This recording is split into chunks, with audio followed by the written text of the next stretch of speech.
Ассалаумағалейкум ардақты ағайын. 5 күн бойы сабылып, елдің жайы не болар деп қамығып отырған ағайынға айтар ақпаратымыз бар бүгін. Бұл Қазақ Ордасының апталық шолу айдары, ендеше кеттік. Бұрынғы генерал Серік Күдебаев елден қашып кеткен үшін қосымша жаза арқалады.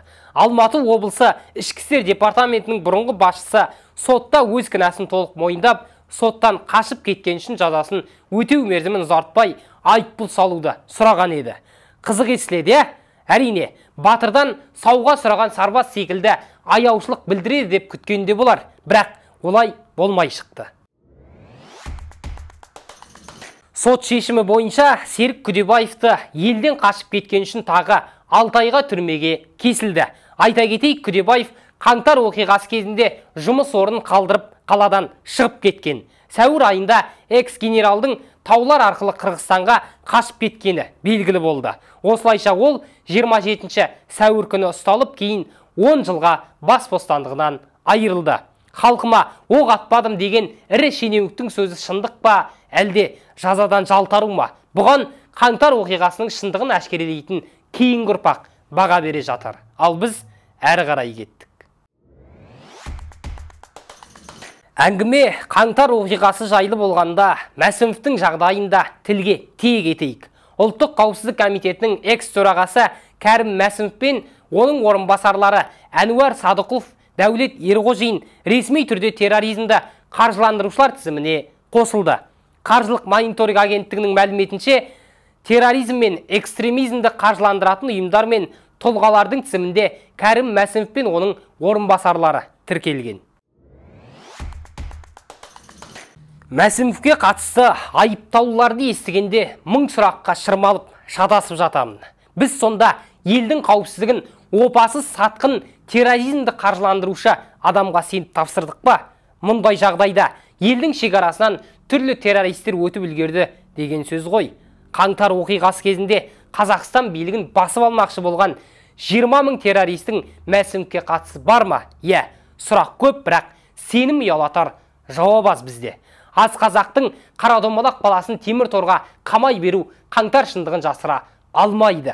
Айта кетейік, отанға опасыздық жасады деп айыпталған Кәрім Мәсімов 18 жылға бас бостандығынан айырылды.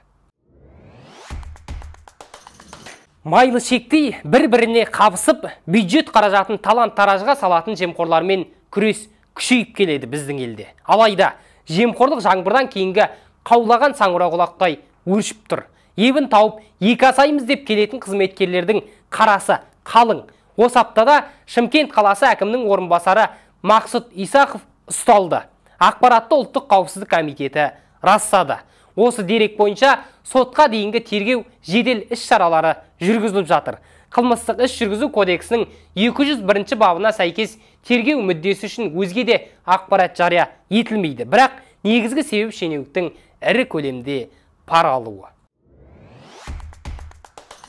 Мақсұт Исақов 2020 жылдың ақпан айында Шымкент әкімінің орынбасары болып тағайындалды.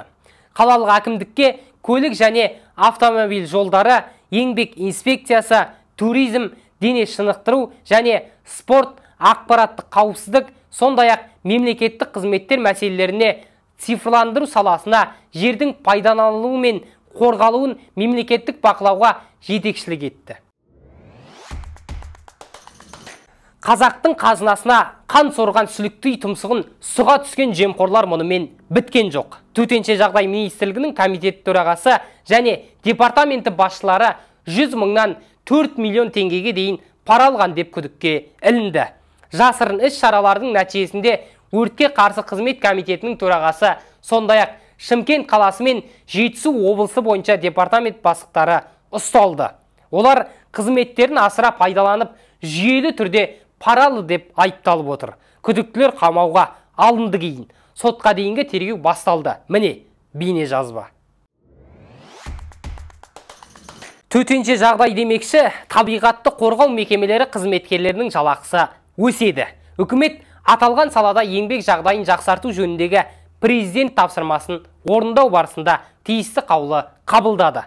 Құжатта адам өмірі мен денсаулығына қауіп төндіретін жұмыс үшін қосымша ақы белгілеу көзделген. Осылайша қызметкерлердің орташа жалақысы атқаратын қызметі мен жұмыс өтіліне байланысты 101 мыңнан 320 мың теңгеге дейін ұлғаяды.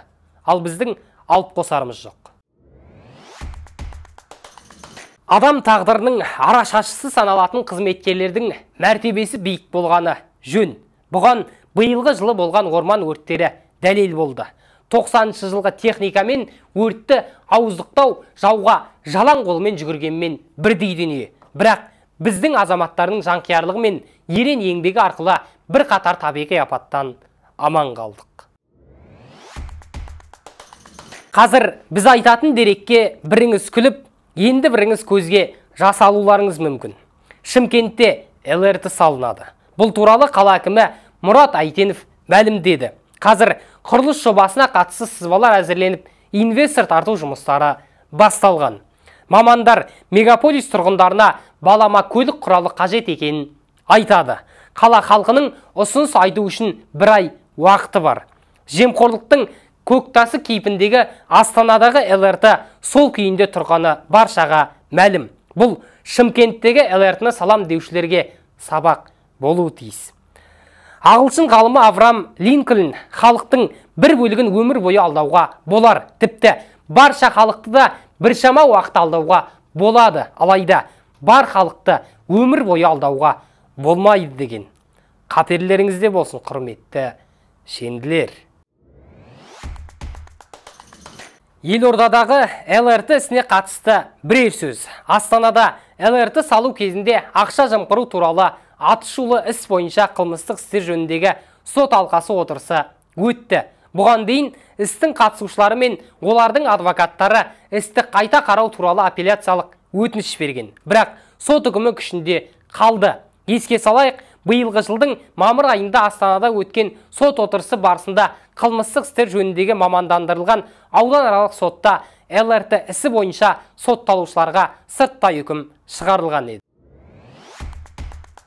Орда порталы Алтын Орда базарының сәләфиттермен байланысы бар деген мәліметті жариялағаннан кейін базардың жаңа әкімшілігі бұл ақпаратты үзілді-кесілді жоққа шығарды.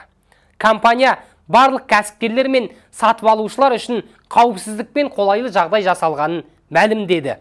5 шілдеден бастап Big City Market жауапкершілігі шектеулі серіктестігі басқарушы компаниясы Алтын Орда базарының жаңа операторы болды.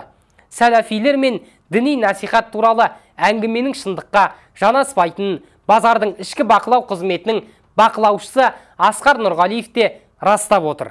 Жел тұрмаса, шөптің басы қимылдамайды демекші, өзін жарты құдай санаған Болат Назарбаевтың иелігінде болған базар жұмысының ретке келгені дұрыс әрине. Бір кездері мешітке, сауда орталығына, жаңа туған балаға, тіпті тау шыңына дейін аты берілген Нұрсұлтан Назарбаев тағы бір құрметтен айырылды. Іле Алатауындағы Нұрсұлтан шыңы қайтадан Алматы шыңы болып аталды.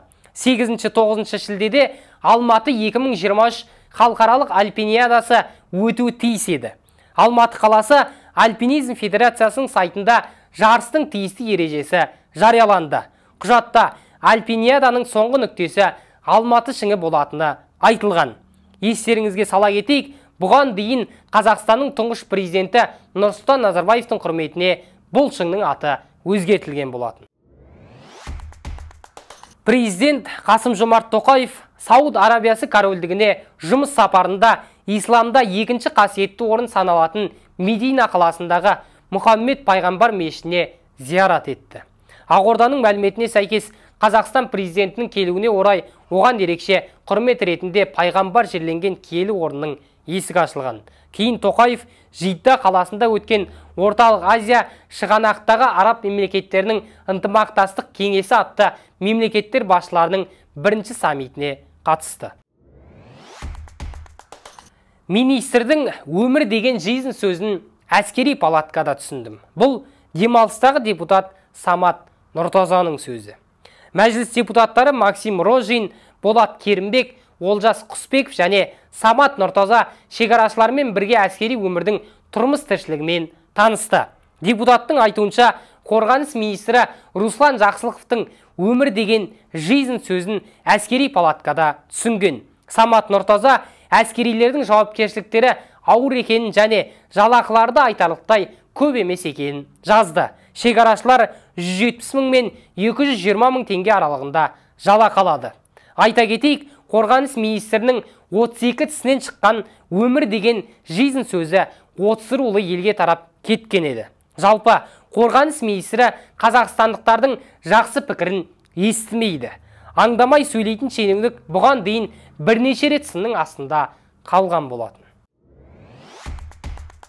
Төре тұрып төр берген, қожа тұрып қол берген қазақ елі. Осымен қазақ ордасының қазақ тіліндегі апталық шолуы тәмам. Ағайын анығын білсін десеңіздер, осы бейне жазбаны таратыңыздар, қоңыраушаны басыңыздар, арнаға жазылыңыздар. Жақсылық Зейнешев, жақсылықта жолыққан шағайын.